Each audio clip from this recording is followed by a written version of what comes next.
Hello tout le monde, j'espère que vous allez bien. On se retrouve pour ce vlog numéro 7 à la maison. Je voulais d'abord vous remercier pour l'accueil que vous m'avez fait sur le vlog numéro 6 qui s'est passé à Londres où, unanimement parlant, vous avez tous été d'accord, c'est trop cher.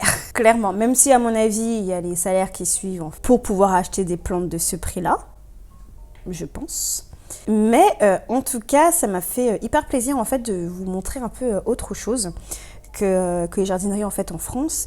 Et j'ai pour le projet d'aller dans 2 autres pays cette année là. Tout se passe bien, même si je suis actuellement en stage, donc je sais pas trop comment ça va se passer, mais ce sera peut-être plutôt sur la fin de la dernière partie de l'année. D'aller en Belgique et aux Pays-Bas. Clairement, les Pays-Bas, c'est ma destination où je veux absolument retourner cette année et aller en jardinerie là-bas parce que clairement, la plupart de nos plantes viennent de là-bas en fait. Donc, qu'est-ce qu'ils ont là-bas et combien ça coûte sur place? Parce que le fait d'importer des Pays-Bas, forcément, on paye des frais de transport, de logistique, de douane, etc., etc.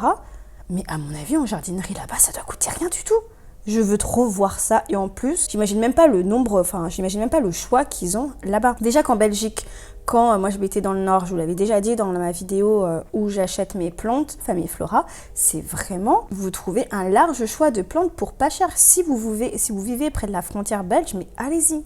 Allez-y. Donc voilà, c'est juste que je voulais dire ça. Et du coup, dans ce vlog, donc faites pas attention à mon énorme Alocasia macrorhiza derrière moi. C'est pas sa place. Voilà, c'est pas sa place, elle est là. Parce que je dois... Je sais même plus pourquoi elle est là. Enfin, il faut que je la bouge, c'est pas sa place en fait. Et surtout que regardez là, elle est, il y a 1, 2, 3, 4, 5, 6 feuilles. Sachant qu'avant que je parte à Toulon, j'en avais 12. Donc elle en a perdu 6 entre temps. Mais là, elle revient. Là, elle est en train de revenir en force. Elle est en train de me sortir 2 feuilles en espace de 1 mois. Je sens que le printemps est en train de la booster. Donc c'est pas grave, même si j'ai perdu autant de feuilles en l'espace de 2 mois. Donc ouais, en 2 mois, j'ai perdu 6 feuilles. En 2 mois, je les ai retrouvées. Donc, aujourd'hui dans ce vlog, je vais vous donner quelques updates concernant ma vidéo sur les bubis que j'avais plantées avec vous d'Alocasia, ainsi que mes graines d'anthurium et les caladiums, comment ça se passe. Je vais aussi vous parler un peu de quel substrat vous pouvez utiliser quand voilà, vous avez fait germer vos bubis en soigne et du coup, qu'est-ce que je fais après. Donc là, j'avais testé quelque chose il n'y a pas longtemps. Donc je vais vous en parler et ça fonctionne. Du coup, je voulais aussi, donc dans ce vlog-là, vous parler d'un sauvetage que je suis en train de faire sur ma Monstera Adansonii. Et vous montrer aussi 2-3 gadgets que j'ai trouvé à Emma. Franchement, j'ai trop aimé ce que j'ai trouvé là à Emma. Et on va terminer sur une pépite. J'ai reçu une plante. Franchement, comment dire? C'est pas la plante number 1 de ma wishlist, mais elle s'y approche.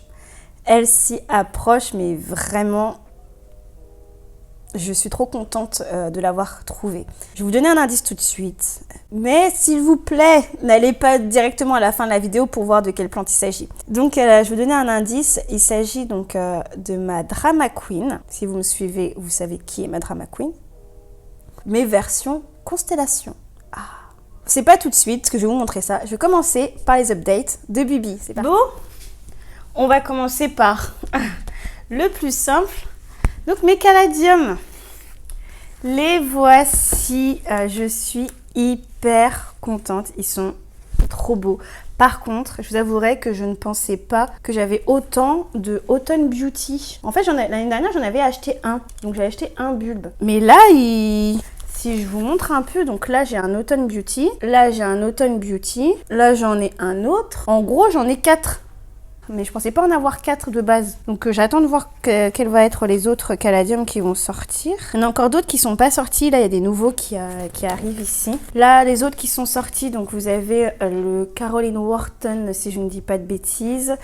Ici c'est je crois que c'est le Florida Moonlight. Je crois que c'est ça. Celui-là, c'est le Florida Moonlight parce que le Candidum, lui, il est toujours avec Maraphidophora tetrasparma pour la 2e année consécutive. Ça ne bouge pas. Donc voilà, les caladiums ont pris. Ça, je l'avais planté avec vous dans le vlog numéro 5. Donc si vous voulez voir mon substrat que j'ai utilisé à l'intérieur, sachant que eux ils sont pas du tout sur tapis chauffant, ils sont dans ma chambre, ils sont là-bas, ils reçoivent beaucoup de lumière.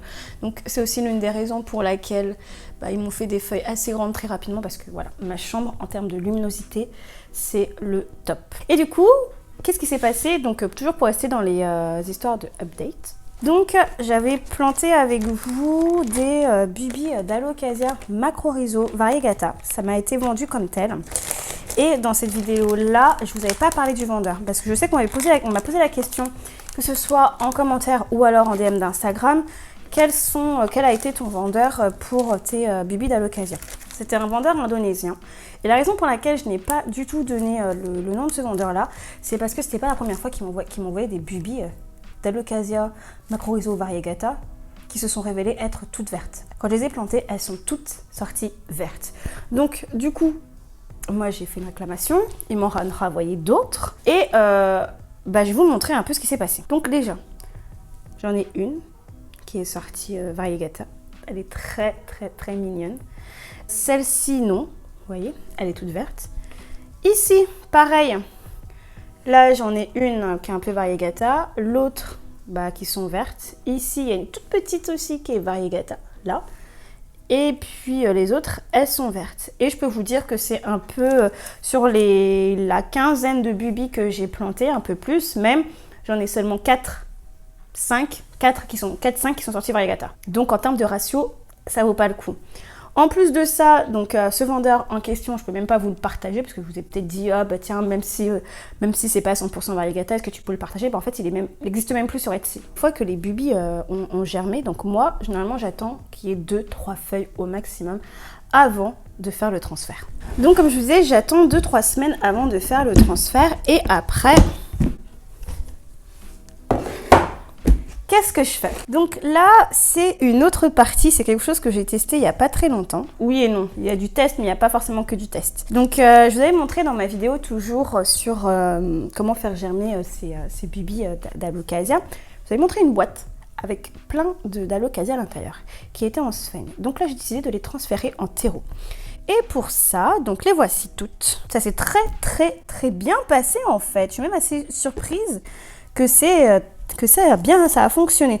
Donc ce que j'ai fait, c'est que je les ai tous mis dans des pots comme ça en fait. C'est des pots en plastique basique, noir. Et à l'intérieur, qu'est-ce que j'ai utilisé? Donc, j'ai pris du light mix de BioBees. J'ai mis des écorces de pin, mais de petit calibre, vraiment de petit calibre, de ce calibre-là en fait. Hop, regardez. Vraiment, c'est du calibre petit. Hop, c'est vraiment du petit calibre.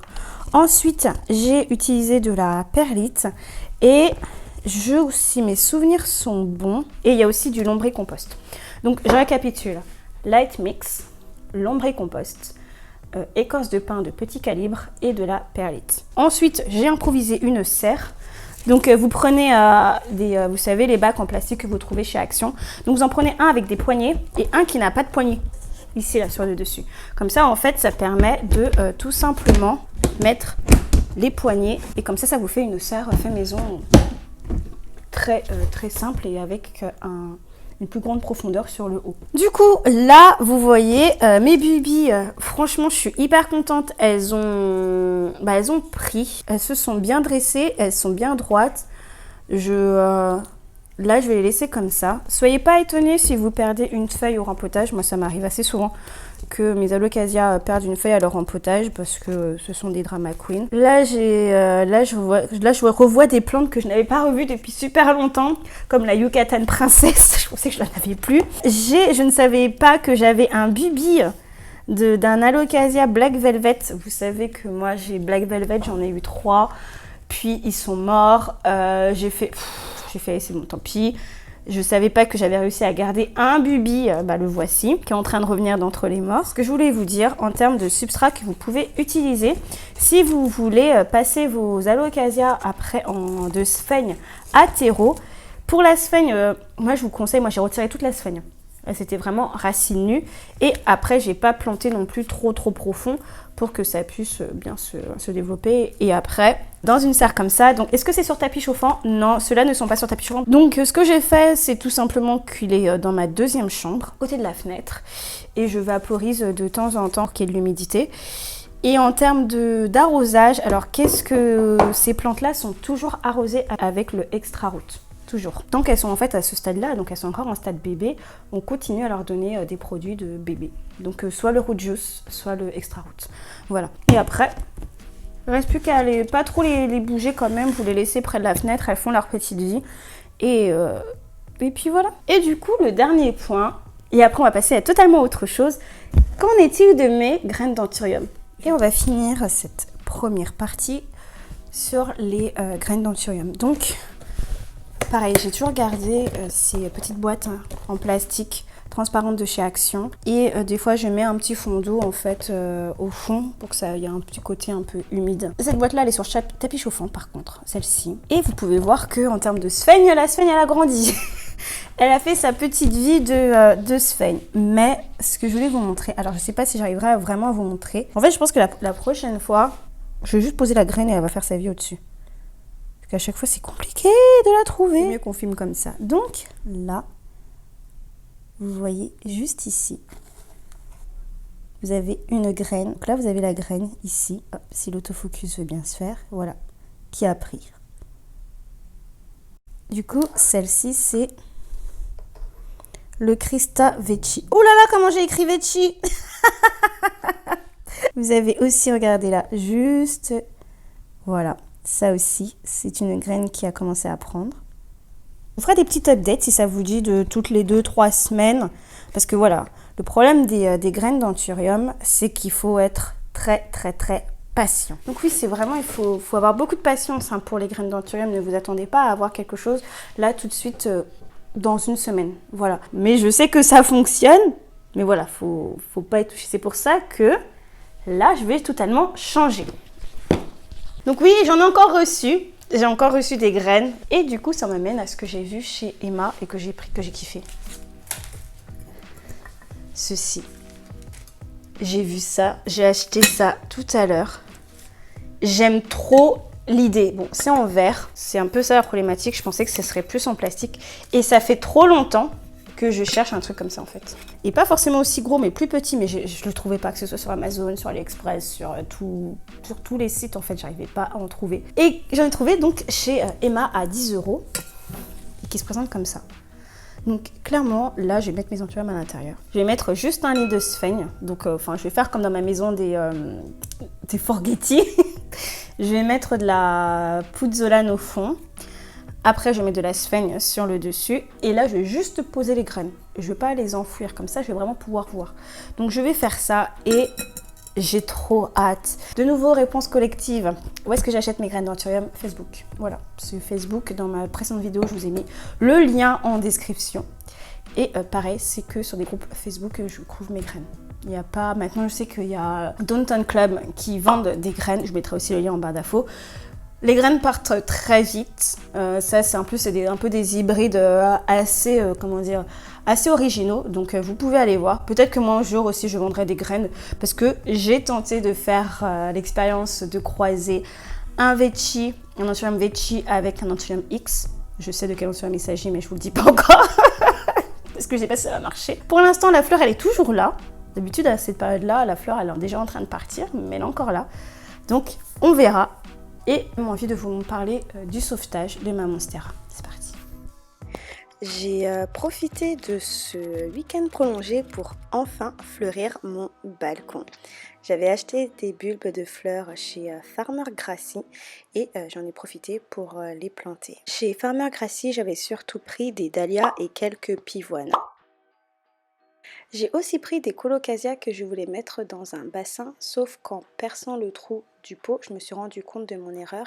Et donc, tant pis, j'ai dû les mettre directement en terreau. On se retrouve pour que je vous parle du coup de ma monstera adansonii que je suis en train de sauver là. Enfin, je vais vous montrer. C'est pas entièrement la plante que je dois sauver, mais c'est surtout une liane. Donc voici ma monstera adansonii qui, vous voyez... Ici, c'est pas la fin. Que s'est-il passé? Donc si je remonte l'historique, donc voilà, ici vous voyez cette liane là, il n'y a plus du tout de racines. Et quand je la monte, j'arrive ici. Et donc toutes ces feuilles là font partie de la liane qui n'a plus de racines. Donc forcément la plante est en train de souffrir. J'ai perdu toutes les feuilles du bas. Donc voilà, ici, là, voilà. Là, vous voyez, toutes les feuilles ont disparu. Donc ce que j'ai décidé de faire, c'est de faire tout simplement un marcottage aérien avec de la sphène. C'est ce que je trouve qui marche le plus pour pouvoir sauver ces plantes. En plus de ça, ce que j'ai vu, c'est juste, voilà, juste ici. Elle est en train de repartir. Elle me perd des feuilles, mais en même temps, elle repart déjà. Donc, je suis plutôt contente. Ce que je vais faire, donc, tout simplement, je vais attendre qu'elle me fasse des nouvelles racines. Après, je vais tout simplement couper, et je vais la refaire repartir dans le sol. Par contre, là, vous voyez que c'est un tuteur qui est un peu petit vieux. Franchement, c'est vieux ce tuteur-là. Je crois qu'il a déjà plus d'1 an, ce tuteur-là. Donc, je vais totalement le changer. En fait, j'avais prévu de base de totalement changer le tuteur et de partir sur un tube en PVC, là. Comme vous avez parlé dans ma dernière vidéo sur les tuteurs, je vais faire ça ce week-end, profiter de ce long week-end prolongé pour le faire, mais je n'ai pas reçu ma corde en coton avant, donc je vais faire ça le week-end prochain. Et je vais pouvoir totalement donc changer le tuteur de ma Monstera d'Anthony, et je pense que ça va vraiment lui faire du bien d'avoir ce tuteur-là constamment humide, et va pouvoir mieux repartir, surtout que la plante a bien grandi. Là, elle a totalement dépassé son tuteur, donc un nouveau tuteur lui fera pas de mal. Donc je pense que je vais vous filmer tout ça, quand je ferai ça la semaine prochaine, et du coup je l'incorporerai dans un autre vlog. Voilà. Pour terminer ce vlog, j'ai envie de vous montrer du coup la dernière pépite que j'ai eue tout récemment. C'est une plante que je voulais plus ou moins depuis très longtemps, c'est peut-être plus d'1 an que je voulais, pas cette plante-là exactement, mais une plante s'y approche fortement. Je n'ai toujours pas trouvé la plante numéro 1 de ma wishlist. Et du coup, j'ai trouvé cette plante-là. Il s'agit de l'Omalomena Stardust Variegata.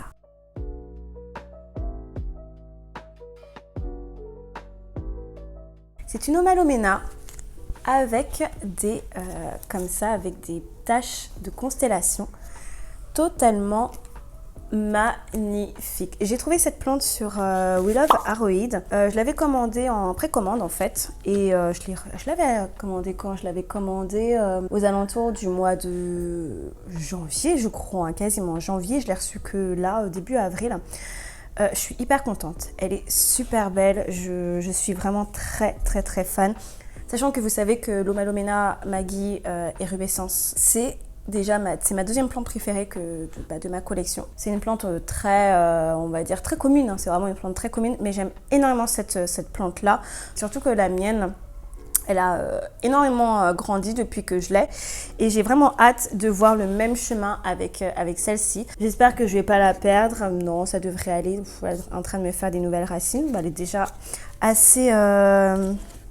un pot assez léger. Je ne l'ai pas rempoté depuis que je l'ai reçu parce que tout simplement les températures sont assez changeantes.